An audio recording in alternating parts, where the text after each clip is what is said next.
Hello guys, welcome back to another video guys. ভিডিওর title এবং thumbnail দেখে already বুঝেই গেছেন ভিডিওটা কি নিয়ে হতে যাচ্ছে। গাইস, আজকের এই ভিডিওটা দেখলে আপনারা বুঝতে পারবেন আমাদের টুর্নামেন্টে যে কি একটা জয় বাংলা হয়ে যায়। আজকের এই ম্যাচটা কিন্তু আমার খেলা সবচেয়ে খারাপ ম্যাচগুলোর ভিতরে একটা। গাইস, তার আগে যারা এখনো সাবস্ক্রাইব করেন না অবশ্যই সাবস্ক্রাইব করে এবং ভিডিওতে লাইক করে ভিডিওটা দেখা শুরু করুন।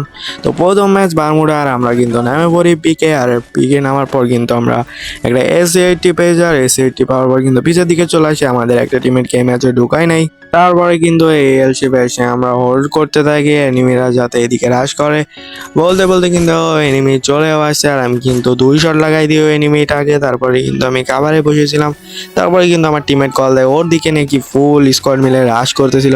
এই জন্য কিন্তু আমাদের কাভার দেওয়ার জন্য ওর কাছে যেতে বলে, আর আমরাও কিন্তু ওর দিকে যেতে যাই। দেখি সত্যি ভাই ওর সামনে প্লেয়ার আর প্লেয়ার। আমি কিন্তু ড্যামেজ দিতেছিলাম, বাল আমার খালি ব্যাগের ভিতর টিপ লাগতেছিল। তারপর কিন্তু ড্যামেজ দিতে দিতে দেখি 2টা প্লেয়ার খুব খুব করে নক হয়ে গেল। তারপরে কিন্তু আমি ওয়ালটা মেরে মনে করলাম পিছিয়ে যাবো, বাট ওয়ালে বাটনে টিপ লাগলো কিন্তু ফায়ার বাটনে টিপ লাগতেছিল না। তারপরে কিন্তু ওয়ালটা ফেলাই দিই। তারপরে একটা সোবার ইনহালার টেনে কিন্তু আমি এদিকে চলে আসি। তারপরে কিন্তু আরও একটা ওয়াল ফালাই দিই। তারপর টোকেনটা বাড়ি দিয়ে কিন্তু আমি জিপ লাইনে করে এখনই পালাই গিয়ে পশ্চিমক দিকে কিন্তু ওদের রিভাইভটা দিয়ে দিব। ভাই লোক, আমরা কিন্তু জিপ লাইনের ফার্স্ট মারার সিস্টেমটা মেরে কিন্তু ওইদিকে চলে এসে কিন্তু আমার টিমমেট একটাকে রিভাইভ করে দিব।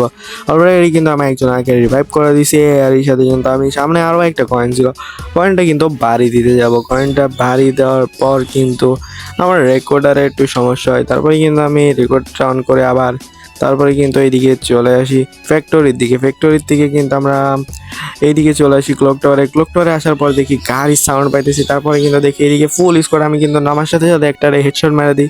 তারপরে দেখি গাড়িতে ছিল ফুল একটা স্কোয়াড। আমার টিমমেটও কিন্তু ড্যামেজ দিতেছিল, কিন্তু আমাদের স্নাইপার প্লেয়ারটা যে কই গিয়ে বসে আছে ভাই, কিচ্ছু বলার নেই। তারপরে কিন্তু আমি ওয়াল ফাটানোর চেষ্টা করতেছিলাম। তারপরে কিন্তু রাশ করে দিব। আমি কি করব ভাই, ডাউন দিছি সেই জন্য কিন্তু আমি রাশ করে দিই। তারপরে কিন্তু রাশ করতে যাই, আমার দেখো কি একটা জয় বাংলা হয়ে যায়। ওয়ালমাল কিছু পড়ে না, আর এনিমি কিন্তু 3টা মিলে আমার জয় বাংলা করে দেয়। তারপরে কিন্তু আমার বাকি আর 2টা টিমমেট থাকে, আর এই টিমমেটটাকেও বলে একটা মেরে দিছে। এটা কিন্তু লাস্ট রান প্লেয়ার, এটাকে যেতে যে ভাই সামনের দিকে প্লেয়ার ওই দেখে নাই, জয় বাংলা করে দিছে। তারপরে কিন্তু দ্বিতীয় ম্যাচে আমার কারেন্ট চলে গেছিলো, এটাই আমাদের জয় বাংলা। তাছাড়া ভাই লোক, এই ম্যাচেও কিন্তু আমাদের একটা কি হয় আপনারা দেখতেই পারবেন আমাদের সাথে এখনই কি একটা অবস্থা হবে। ভাই ভাই নামার পরে কিন্তু আমি একটা M14 পেয়ে গেছি। আমার টিমমেটের মাথার উপর রেড উঠতেছে, ওরা কিন্তু ডাউন করে দেয়। আমি কিন্তু 40-এর মতো ড্যামেজ দিই। তারপরে কিন্তু আমার টিমমেট কেসি লাগাই দেয়, আর একটা প্লেয়ার কিন্তু আমার এদিকে রাশ করে দেয়, আর ওর কাছে কিন্তু ম্যাক্স 7 ছিল, আমাকে জয় বাংলা করে দেয়।